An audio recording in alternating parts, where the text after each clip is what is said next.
My country is concerned by this reality, by the challenges to our food system today. We recognize we continue to be a net importer of food, despite the fact that we have 10 million hectares of unused arable lands in our country. Despite the fact also that we have all the conditions from a climatic perspective, a soil perspective, a precipitation perspective, we have the capacity to grow our own food. Indeed, back in the 70s and 80s, we did. But with time and due to many different reasons, we lost that ability. So yes, we are concerned by food system transformation. Our country submitted a pathway during the UN Food System Summit that happened in 2021. We are trying to implement it. It is not easy, but that is also part of why our network is being created to help countries, not just my own, but other countries on the continent, manage more efficiently, more inclusively, the transformation of their food systems.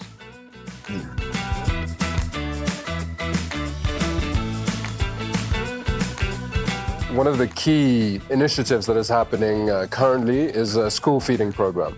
Now, we've had a framework for school feeding programs for a very long time, but for different logistical and budgetary reasons, we were unable to fully implement it until now.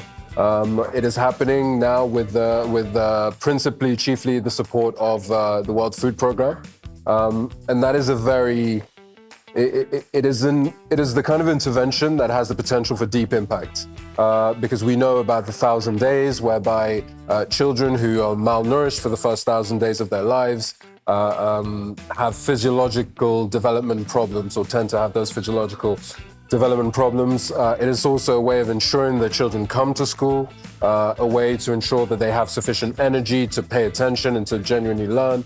So there are many reasons why this is a valuable intervention. We also are putting a lot of emphasis on agricultural productivity.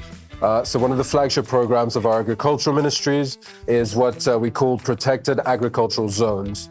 So protected agricultural zones take away the pressures that you usually have in terms of land tenure. It takes away also the challenges that may be confronted by producers and agriculturalists for irrigation, access to machinery, access to different kinds of infrastructure and also inputs. And it creates these zones, sort of sometimes 100, sometimes more hectares, where producers are invited to come on and to produce certain crops with all these facilities. And the idea is that our country is going to increase dramatically its productivity and its productive capabilities as one part of the solution towards transforming our food system. But we're very conscious of the fact that it doesn't just stop at productivity. School feeding programs are good, but there needs to be a holistic view of the food system to take into account issues to do with commercializations, issues to do with access to financing, issues to do with training.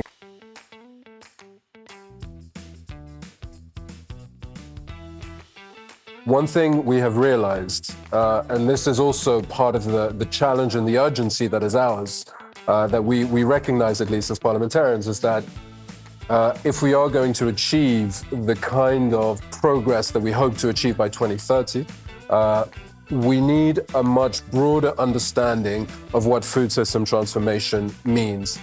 It is not just about augmenting productivity. It is not just about specific nutrition interventions. All of these things are very valuable, but genuine progress, genuine impact, sustainable, long-lasting impact will come for a holistic approach that takes into account all these other topics that I've broached that are involved.